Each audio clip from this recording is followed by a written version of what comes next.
Okay. I'm not signing nothing. Okay. I've been through the system, buddy. I know how it you works. have. I know you have. You're Jeff. not my friend. Yes, All you're you- trying to get is some stupid ass confession, and you're not gonna get one. On a seemingly regular evening. All you're trying to do is get some stupid ass confession, and you're not gonna get one. In 2011, alarm bells began to sound itself in a local 7-Eleven. Reports of an armed robbery began flooding into the local police department. But upon arrival at the scene, the suspect was nowhere to be found. After expanding the search, that's when it's assumed police heard commotion in a house nearby. And without any other leads, they stormed in, discovering a known heroin addict sitting inside with a gun. Without any other evidence, they arrested the man and brought him to be interviewed. This so-called addict was Jeff Pearson. So-called addict. Look at this nigga's face. This right here is all I need to see for me to know you do drugs. Look at this. Look at you. Like, damn. The man who committed the robbery. And the following goes down in history as one of the only times a man single-handedly beat the cops at their own game. All that while experiencing horrific heroin withdrawals. This is what happens when the suspect outsmarts the cop. The next 24 hours were captured on police cameras within the interview room.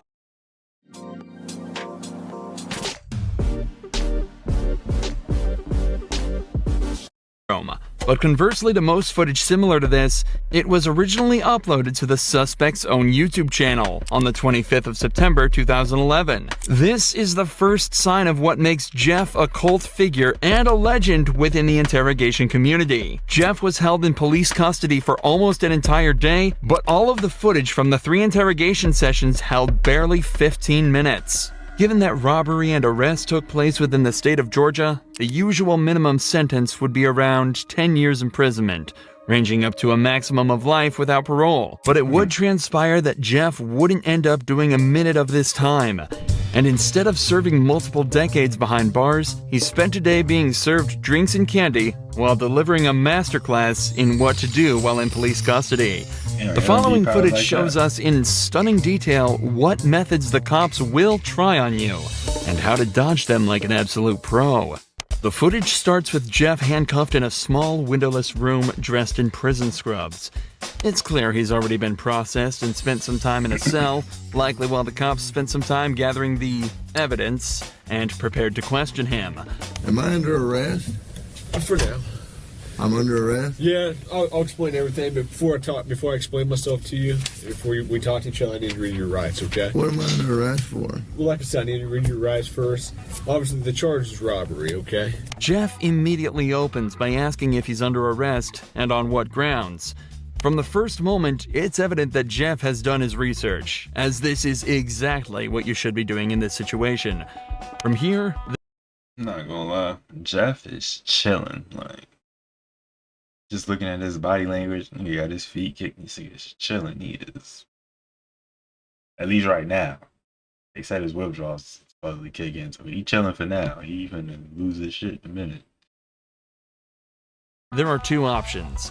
If you're not being arrested or detained, you can state that you're also not obligated to stay and answer questions. And you should be completely free to leave the interrogation. If you are being arrested, you can then immediately ask for a lawyer and stay silent until you're provided with one. These options give you the best chance of stopping the police in their tracks and allow you to create the best defense possible. What's amusing, the police in their tracks, provided with one. These options give you the best chance of stopping the police in their tracks, provided with one. These options give you the best chance of stopping the police in their tracks. Alright, so now that we heard it 3 times, niggas not feel dumb when they like, I mean, they'd tell it, like, all it takes is a box of churches. A nigga will tell the scene, tell it play by play, still go to jail. Like, how do you think? Never mind. and allow you to create the best defense possible. What's amusing is that when you're being arrested in America, the officer is actually legally obligated to remind you of this. Take a listen to the Miranda warning that this detective reads out to Jeff. You have the right to remain silent. Anything you say can will be used against you in the court of law. You have the right to talk to the lawyer for advice before we question you. If you cannot afford to hire a lawyer and you want one, a lawyer will be provided for you. If you decide to answer questions now without a lawyer present, you'll still have the right to stop answering questions at any time. Does that make sense? You've probably heard these before, haven't you? These 3 points are incredibly important and are often overlooked by the average citizen due to the panic of being arrested in the first place. Alongside this, because of how much we hear these lines in media such as police shows and movies, most people completely glaze over it when they're being read these rights, and fail to take into account that they're actually being provided with useful information that allows you to stay safe and protected while in police custody. I'd be so scared of the police. Like, the police got you in, they got you in the investigation room to investigate. If they fucking knew, if they already knew what you did, I promise you, they probably wouldn't even put you in there. And if they did, they probably gonna ask you what you did if you lie.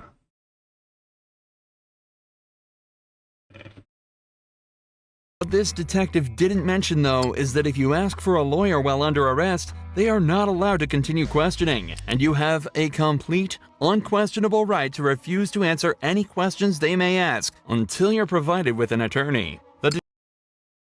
Get your pen and paper and take notes to all the criminals and things of that nature.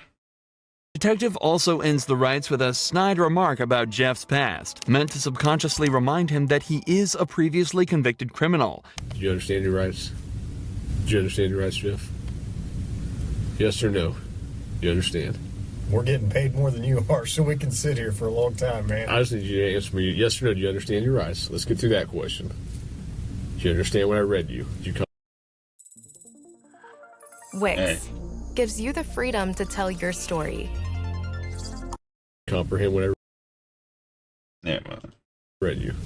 Jeff has been explicitly told he has the right to remain silent, so that's exactly what he's deciding to do.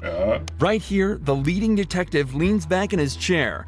This was meant to show that he's unconcerned with Jeff's silence, and that he can stay there as long as necessary. But body language like this usually indicates some form of unrest. It's clear that the detective knows that this is gonna be a tricky few hours for them. If you got something that says you didn't do this robbery, this is your chance to talk to us. Okay, good cop. No, usually I'm the prick. You look like the prick. I am. If it's dominance we're talking about, Jeff just took everything the cops had and dumped it in that garbage can. Yeah, Jeff is on bullshit. He going through no withdrawals, and that nigga's finna get them niggas hell. He finna put them niggas through. I'm not asking if you want to talk to me at this point. I just wondered, do you understand what I read to you? So am I under arrest? Yes, you're under arrest. Get me back to the cell. I don't talk to you motherfuckers. Okay, fair enough. In this first round of interrogation, Jeff exhibited exactly the correct behavior given his current circumstances. He knows the cops have nothing on him. They wouldn't be there talking to him in the first place if they did. So he stays. Didn't I say that? Like, this shit is. They call it crazy. I said it's common sense. It's an investigation room. They're there to investigate. They don't have much. What are you talking for? Silent. And so it's off back to his cell he goes. But 2 hours later, he's brought back to the same room for round 2. You wanted a Coke? Yeah. Oh, with the coke. You gonna be able to pop it open, or you need me to? I need methadone. You need methadone? Yeah, you get me that methadone or what? I don't have any. Do you have medication for it, or a prescription for it? Or? No. What do you need methadone? Bro is asking. He asked him for the meth. He's asking the cop in his face for some meth. The cop just told him he don't have no meth. He's finna pay for telling that nigga no. For? Because I'm a fucking junkie, and you guys, I can't get no methadone. I'm gonna go through withdrawal here in a minute. A can of soda is all Jeff requested before he returned to the interrogation room, but he immediately mentions the withdrawals that he's likely already starting to feel. However, methadone, the drug Jeff asked for at the start of this conversation, can be used to significantly reduce the effects of the withdrawal. It can even reduce the cravings he's also probably been experiencing for the entire time he's been in police custody. How long you been using heroin? Long time, buddy. 10 years? 15 years? I hardly been alive that long. What are you trying to talk to me about here? Talk to you about what happened last night. Look, here's the deal.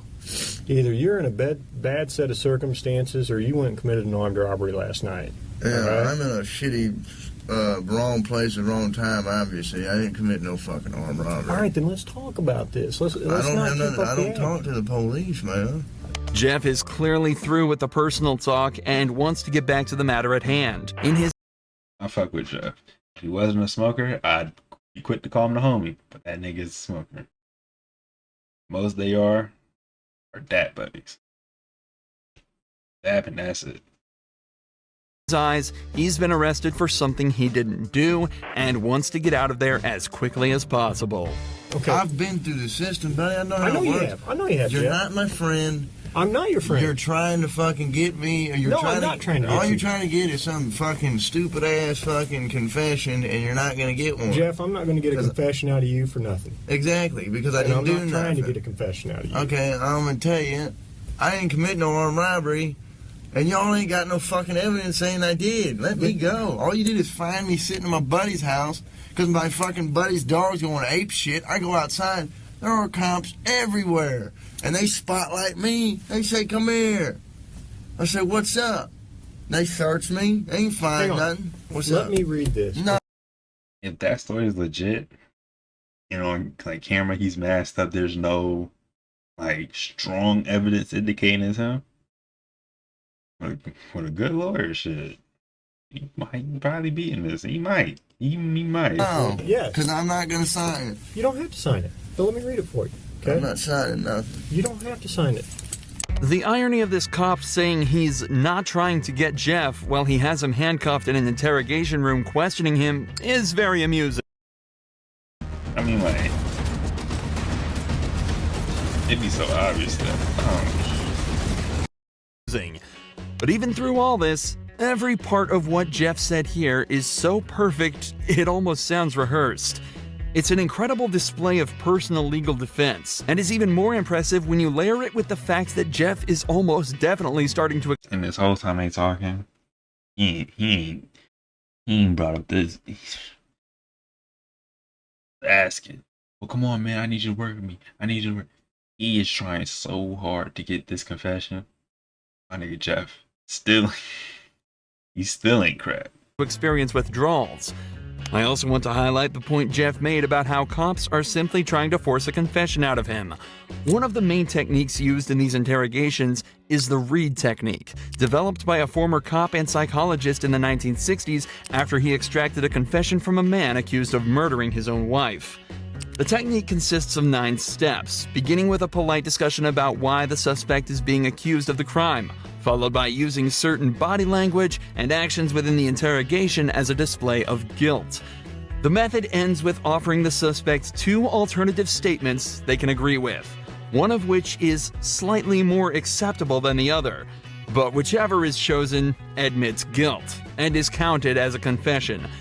This method forces the suspect into a corner and is exceedingly good at extracting false confessions from innocent suspects. In fact, the original case that technique was formed around fell apart after discovering that the man in fact did not kill his wife and was tricked into giving a false confession. Absolutely next level gaslighting. Tell me what happened last night.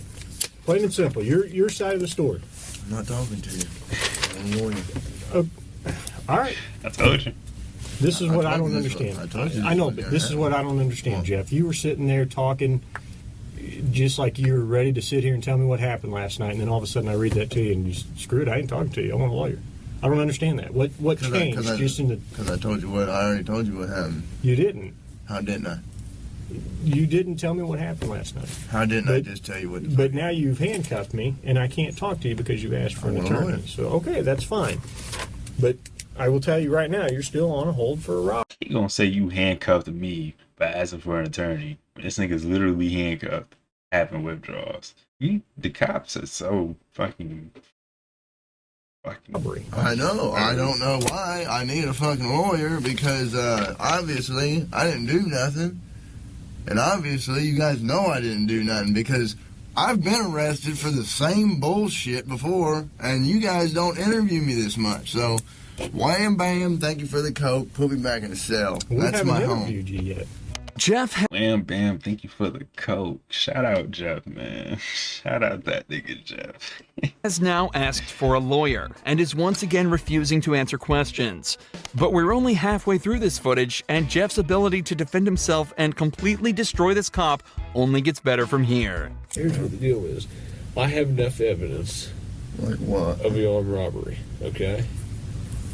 But, you know, if you're saying you didn't do it, you need to give me your side of the story.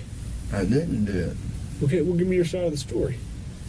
You got, convince me. Because I got a lot of evidence. I got a lot of physical evidence. Okay. For one, saying you have a lot of physical evidence, yet y'all keep putting this man in an interrogation room. Once again, make it make sense. Two, didn't he just tell him what he did? Didn't he say they ran down on him at his friend crib and the only reason they ran there is because the dog was barking or something like that? Not tripping, right? Well, like what? Name the Well, I don't need to, why should I tell you that?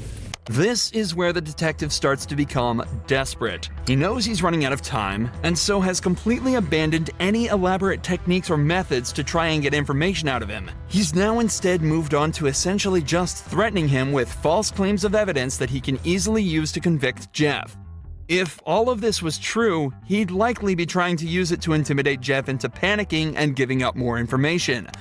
But instead, he uses a flimsy rhetoric, claiming that because Jeff hasn't helped him, he won't help Jeff. There's only a couple pieces of evidence I'm missing. Name them. What's that? Name them. Well, why do I need to do that? You haven't helped me. And that right there, he knew he had him beat. Why would I do that? Haven't helped me out a lot. That right there, Jeff knew he had him beat. That, boy, them tweakers for you. out a lot. You give me a little bit, I give you a little bit. We go back and forth. I give you one of my pieces of evidence, now give me a little something. All right. What time do you get over to Aaron's house? I'm sorry. This is my last time pausing. I'm gonna give 30 seconds without pausing. You give me something, I give you something. You give me information, I give you a piece of evidence. Do that sound like that makes sense? I mean, honestly, like, put yourself in his shoes. Where you in a room with a cop and he tell you that shit. That's gonna encourage you to start talking.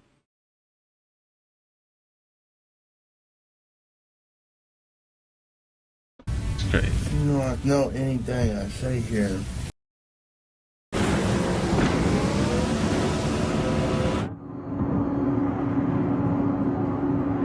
Keep out of promoting these warships with the whole Iran, Israel, attention thing rising. Can and will be used against me. Sure, but anything you say here, I can also tell your parole officer, and you help me out. That doesn't mean dick. It don't mean, I'm sorry, okay, I swear this is my last thought. It's just, I'm gonna tell your parole officer. Didn't they just read how much time you can get for doing this shit? Hasn't he been in the system before? What parole officer? What parole? Now the detective is desperately trying to bargain with Jeff. If he helps the cops out, they'll put in a good word with his parole officer. But Jeff immediately realizes that means absolutely nothing. What does a gold star mean if you're stuck in prison for 20 years? This further enforces the idea that cops have absolutely nothing to convict Jeff with, and also shows that they know they're running out of time. Jeff has asked for a lawyer, yet they're still sitting there questioning him, as if that's not a blatant violation of the rights that they have read to Jeff on 3 separate occasions. They know that if they don't get anything out of him soon, their time will run out, and Jeff is watching the clock closely. For the next 4 minutes of the interrogation, Jeff continues to deny and combat anything the police say to him. They bring up the gun that he was found with, continue to try and strike a deal, and even try to scare him by taunting him with what being back in prison would be like, and without any of the drugs he's grown a dependency to. But throughout all of this, Jeff stays totally stone-faced. He knows he's almost won. I'm done, man. Fuck this. I'm not even answering. All this shit that I just said is gonna be fucking written in the discovery now, right? What? You haven't said nothing. I mean, every little stupid thing that you've asked me, dude, is gonna be in the discovery. I'm not even going to do discovery. The prosecutor is. Okay. So, you halfway know the system, how things work, and you halfway don't. Am I right? I half-ass know Yeah. that the only reason I came up here is to get a fucking Coke. Okay. And I got it. But now I want a Butterfinger. But that's not going to happen for a while. The Butterfinger? Yeah. Why not?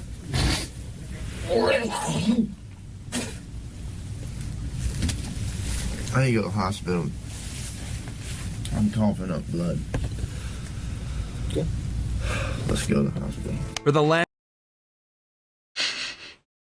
Jeff calling shots, but nigga, heroin withdrawals make you do that? Fuck. few hours, the police have been questioning a man who is clearly in pain, denying him access to the legal prescription drug that would help him deal with his issues, and questioning him repeatedly on a crime for which they have no evidence for. All the while, Jeff dealt with this as casually as possible, asking for sodas and chocolate bars. Jeff knew misspeaking at any point could lead him down a slippery slope, so he exerted his rights in the perfect way, and 12 hours later, it's recorded that he was released from custody and sent on his merry way. It's also reported that from here, Jeff began to turn his life around. He's off heroin and now spends his time uploading to the same YouTube channel the footage from this video was uploaded to. He makes music and even gives extra tips. Hey man, shout out to that nigga Jeff, man. What I say before, I wouldn't call him the homie because he was a smoker. He one of the bros, man. I fuck with Jeff. He got outsmarted the cops and changed his life around. That's some real shit right there. That's some shit I can respect. Shout out to the legend of Jeff, JSC.